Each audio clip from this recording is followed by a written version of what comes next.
ಇನ್ನು ಇಸ್ರೇಲ್ ಮೇಲೆ ನಿರಂತರವಾಗಿ ದಾಳಿ ನಡೀತಾನೇ ಇದೆ. ಇಸ್ರೇಲ್ನ ಡ್ರೋನ್ ಫ್ಯಾಕ್ಟರಿ ಮೇಲೆ ಮಿಸೈಲ್ ದಾಳಿ ಮಾಡಿದೆ ಇರಾನ್. ಸೊ ಇದು ಸಂಗತಿ. ಇನ್ನು ಬೇರೆ ಬೇರೆ ರಾಷ್ಟ್ರಗಳ ಮೇಲೂ ಕೂಡ ಈಗಾಗಲೇ ಟಾರ್ಗೆಟ್ ಮಾಡ್ತಾ ಇರುವಂಥದ್ದು. ಅಲ್ಲಿರುವಂಥ ಸೇನಾ ನೆಲೆಗಳು ಅದರ ಮೇಲೆ ಅಟ್ಯಾಕ್ ಆಗ್ತಾ ಇರುವಂಥದ್ದು. UAEನಲ್ಲಿರುವಂಥ ಟೆಲಿಕಾಮ್ಸ್ ಕಂಪನಿ ಅದರ ಮೇಲೂ ಕೂಡ ಇರಾನ್ ಅಟ್ಯಾಕ್ ಮಾಡಿದೆ. ಇರಾನ್ ಡ್ರೋನನ್ನು ಹೊಡೆದುರುಳಿಸಲಿಕ್ಕೆ ಪ್ರಯತ್ನ ಪಡಲಾಗಿದೆ. UAEನ ಫುಜೈರಾದಿಂದ ಹೊಡಿಲಿಕ್ಕೆ ಪ್ರಯತ್ನ ಪಡಲಾಗಿದೆ. ಯಾವುದೇ ಹಾನಿಯಾದಂಥ ಬಗ್ಗೆ ವರದಿ ಆಗಿಲ್ಲ. ಟೆಲಿಕಾಮ್ಸ್ ಕಂಪನಿ ಮೇಲೆ ಇರಾನ್ ಅಟ್ಯಾಕ್ ಮಾಡಿರೋದು. ಇದು ಸಂಗತಿ ಹೆಂಗೆ ಗೊತ್ತಾಗುತ್ತೆ ಅವರಿಗೆಲ್ಲವೂ ಕೂಡ? ಒಂದು ಯುದ್ಧದಲ್ಲಿ ಅಷ್ಟೊಂದು ಮೆತ್ತಗಾಗಿರುವಂಥ ಒಂದು ರಾಷ್ಟ್ರ ಇಷ್ಟರು ನಿಖರವಾಗಿ ದಾಳಿ ಮಾಡುತ್ತೆ ಅಂತಂದರೆ ಅದರ ಹಿಂದಿರುವಂಥ ಶಕ್ತಿಗಳು ಎರಡು, ಒಂದು ಚೀನಾ, ಇನ್ನೊಂದು ರಷ್ಯಾ.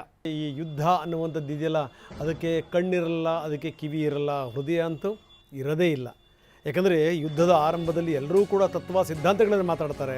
ಆದರೆ ಒಂದ್ಸರಿ ಯುದ್ಧ ಶುರುವಾಯಿತು ಅಂತಂದರೆ, ಯುದ್ಧ ತಾರಕಕ್ಕೆ ಹೋಯಿತು ಅಂತಂದರೆ ಆಸ್ಪತ್ರೆ ಮೇಲೂ ಬಾಂಬ್ ಹಾಕ್ತಾರೆ, ಶಾಲೆಗಳ ಮೇಲೂ ಬಾಂಬ್ ಹಾಕ್ತಾರೆ, ಯೂನಿವರ್ಸಿಟಿಗಳ ಮೇಲೂ ಕೂಡ ಬಾಂಬ್ ಹಾಕ್ತಾರೆ. ಈಗ ನೋಡಿ, ಇರಾನ್ನ ವಿವಿ ಮೇಲೂ ಕೂಡ ಬಾಂಬ್ ಬಿದ್ದಿದೆ. ಶರೀಫ್ ಯೂನಿವರ್ಸಿಟಿ ಆಫ್ ಟೆಕ್ನಾಲಜಿ ಇದರ ಮೇಲೆ ಬಾಂಬ್ ದಾಳಿ ಆಗಿರೋದು. ಇನ್ನು ಇಸ್ರೇಲ್ ಮೇಲೂ ಕೂಡ ಇರಾನ್ ನಿರಂತರವಾಗಿ ದಾಳಿ ಮಾಡ್ತಾನೇ ಇದೆ. ಒಂದಾದ ಮೇಲೊಂದು ಕ್ಷಿಪಣಿಗಳು ಬೀಳ್ತವೆ, ಬಾಂಬ್ಗಳು ಬೀಳ್ತವೆ ಅಂತ ಸ್ಥಿತಿ. ಇಸ್ರೇಲ್ನ ಹೈಫಾ ಪ್ರದೇಶದ ಮೇಲೆ ಇರಾನ್ ದೊಡ್ಡ ಮಟ್ಟದ ದಾಳಿ ಮಾಡಿದೆ.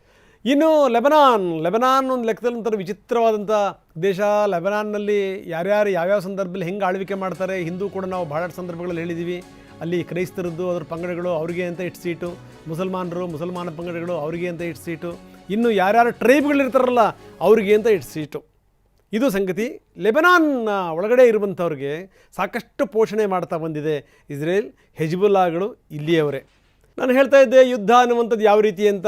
ಜನವಸತಿ ಪ್ರದೇಶದ ಮೇಲೂ ಕೂಡ ನಿರಂತರವಾಗಿ ಅಟ್ಯಾಕ್ ಮಾಡ್ತಾನೇ ಇದ್ದಾರೆ. ಅದರಲ್ಲೂ ಇಸ್ಫಹಾನ್ ನಗರ ನೋಡಿ, ಇರಾನ್ನ ಎರಡನೇ ಅತ್ಯಂತ ದೊಡ್ಡ ನಗರ ಇಸ್ಫಹಾನ್ ನಗರದಲ್ಲಿರುವಂಥ ಬಹರೇಸ್ತಾನ್, ಅಲ್ಲಿ ದೊಡ್ಡ ಮಟ್ಟದ ದಾಳಿ ನಡೆದಿದೆ ಅಮೆರಿಕ ಮತ್ತು ಇಸ್ರೇಲ್ ಸೇನೆಯಿಂದ. ಇನ್ನು ಇರಾನ್ನಲ್ಲಿ ಅಪಾರ ಪ್ರಮಾಣದ ಸಾವು ನೋವು ಸಂಭವಿಸ್ತಾನೇ ಇದೆ. ಇರಾನ್ನಲ್ಲಿ ಸಾವಿನ ಸಂಖ್ಯೆ 34ಕ್ಕೆ ಏರಿದೆ. ದಾಳಿಯಲ್ಲಿ 25 ಮಂದಿ ಸಾವನ್ನಪ್ಪಿದ್ದಾರೆ, 7 ಜನ ಗಾಯಗೊಂಡಿದ್ದಾರೆ. ಇರಾನ್ನ ರಾಜಧಾನಿ ಟೆಹರಾನ್ ಇಸ್ರೇಲ್ ಮಿಸೈಲ್ ದಾಳಿ ಎಷ್ಟರ ಮಟ್ಟಿಗಾಗಿದೆ? ಜನವಸತಿ ಪ್ರದೇಶದ ಮೇಲಿನೇ ಇಸ್ರೇಲ್ ಮಿಸೈಲ್ಗಳು ಬಿದ್ದಿವೆ. ಆ ದೃಶ್ಯಗಳನ್ನು ನಿಮಗೆ ತೋರಿಸ್ತೀವಿ. ಅದೆಷ್ಟರ ಮಟ್ಟಿಗೆ ಹಾನಿ. ನಿರಂತರವಾಗಿ ಒಂದು ನಗರ ಈ ರೀತಿ ಮಿಸೈಲ್ಗಳ ಮೇಲೆ ಮಿಸೈಲ್ಗಳ ದಾಳಿಗೆ ಒಳಗಾಗಿಬಿಟ್ರೆ ಅದರ ಗತಿ ಏನಾಗಬೇಕು? ದಾಳಿಯಲ್ಲಿ 25 ಜನ ಸಾವನ್ನಪ್ಪಿದ್ದಾರೆ. ಇಲ್ಲಿ ತನಕ ಸತ್ತಿರುವಂಥವ್ರ ಸಂಖ್ಯೆ ಇಲ್ಲಿ 34. 7 ಜನ ಗಾಯಗೊಂಡಿದ್ದಾರೆ.